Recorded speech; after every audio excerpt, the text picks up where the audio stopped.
પરિવારથી વિખૂટા પડવું એ જીવંત રહીને પણ અધૂરું જીવન જેવું ગણાય છે અને પોતાના પરિવારથી વર્ષો સુધી દૂર થઈ જવાનું દુઃખ વર્ણવી શકાય તેવું હોતું નથી।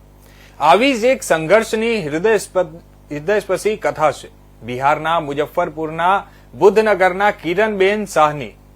આ બહેન 15 વર્ષ અગાઉ બિહારથી ટ્રેન મારફતે પોતાના પરિવારથી વિખૂટા પડી ગયા હતા। તેમની માનસિક સ્થિતિ સારી ના હોય અને તેઓ ટ્રેન મારફત પાલનપુર રેલવે સ્ટેશન ખાતે ઉતરી ગયા હતા। અહીં તેઓ અલગ અલગ ગામડાઓમાં ભીખ માંગીને પોતાનું જીવન ગુજારતા હતા અને માનસિક રીતે બીમાર મહિલાની ગ્રામ્ય લોકોએ પોલીસ સ્ટેશન છાપી ખાતે જાણ કરતા પોલીસ વિભાગ દ્વારા મહિલાને પાલનપુર નારી સંરક્ષણ કેન્દ્ર ખાતે લાવવામાં આવ્યા હતા। આ અંગે નારી સંરક્ષણ કેન્દ્રના મેનેજર નીલોફર દિવાને જણાવ્યું કે આજથી લગભગ 6 મહિના પહેલા કિરણબેનને નારી સંરક્ષણ કેન્દ્ર ખાતે લાવવામાં આવ્યા હતા ત્યારે તેમની હાલત ખરાબ હતી।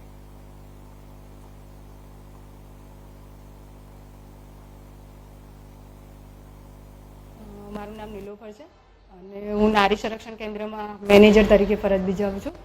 આજે એક બેન છે જે કિરણબેન પ્રદીપભાઈ સાની અહીંયા નારી કેન્દ્રના અંદર 6 માસથી આશ્રય લઈ રહ્યા છે અને એ પોતે છાપી પોલીસ સ્ટેશનમાંથી અહીં એમને મૂકવામાં આવ્યા હતા અને જ્યારે એ આવ્યા ત્યારે એમની માનસિક હાલત બહુ જ ખરાબ હતી।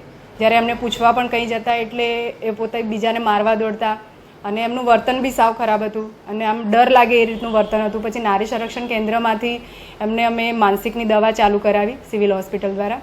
દવા ચાલુ કરાવી ધીમે ધીમે એમના વર્તનમાં થોડું પરિવર્તન આવ્યું અને થોડું બિહેવિયર એમનું ચેન્જ થયું અને સારી રીતે વાત કરતા થયા। જ્યારે એમને પૂછ્યું કે હવે તમે કયા ગામના છો તો એમને પોતાના ગામના અલગ અલગ નામ બોલતા હતા। અમને સ્પેસિફિક એક ગામનું નામ નહોતા બોલતા કે અમને ખબર પડે એમ અલગ અલગ એ નામ બોલતા હતા। પછી અમે અલગ અલગ નામ લખતા રહ્યા અને એ રીતે અમે અલગ અલગ જગ્યાએ કોન્ટેક્ટ બી કરતા રહ્યા પણ કોઈ કોન્ટેક્ટ થયો નહીં। પછી થોડી વધારે તબિયત એમની સ્ટેબલ થઈ એના પછી અમે ફરી એમને વધારે કાઉન્સેલિંગ કર્યું ત્યારે પણ એ લોકો ખાલી ઓનલી ફોર એક જ વસ્તુ બોલતા મુજફ્ફરપુર બિહાર।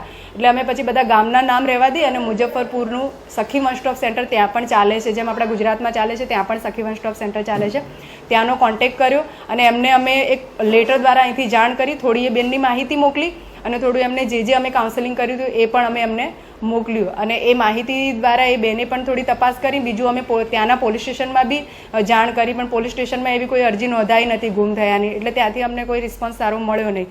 પણ સખી વન સ્ટોપ સેન્ટરમાંથી પછી જે અમે માહિતી આપી તેના દ્વારા અઠવાડિયા પછી અમારા પર ફોન આવ્યો કે એ બેનનું ઘર મળી ગયું છે અને એ સખી વન સ્ટોપ સેન્ટરના જે કેન્દ્ર સંચાલક હતા એમને અમારી જોડે જે વાત કરી એમનો સરસ રિસ્પોન્સ હતો એમને એમના ભાઈનો નંબર આપ્યો અને અમે આ બેનને એમના જે ભાઈ હતા એમની જોડે વાત કરાવી વિડીયો કોલથી અને વિડીયો કોલથી વાત કરીને એમના ભાઈને ઓળખી ગયા અને એમને કીધું મારો ભાઈ જ છે અને પછી રડવા બી લાગ્યા હતા ફોનમાં એમને બહુ થયું। પછી એમના ભાઈ જોડે અમે વાત કરી કે ક્યારથી તમારાથી વિખૂટા પડી ગયા છે એમ તો એમને કીધું કે બેન એ 15 વર્ષથી વિખૂટા પડી ગયા છે અને 15 વર્ષ પછી એમના બેન જોડે એમનું મિલન થતાં એ બહુ ભાવુક થયા અને જેથી અમને કલેક્ટર સાહેબની મંજૂરી લઈ અને કલેક્ટર સાહેબે બી અમને સારું એવું અભિનંદન પાઠવ્યું કે અમે સારું એવું કામ કર્યું છે એના માટે અને કલેક્ટર સાહેબની મંજૂરી લઈ અને પોલીસ એસ્કોર્ટ ફાળવી અને વાહન દ્વારા એમને આજ રોજ બિહાર મુજફ્ફરપુર મૂકવા ગયેલા છે।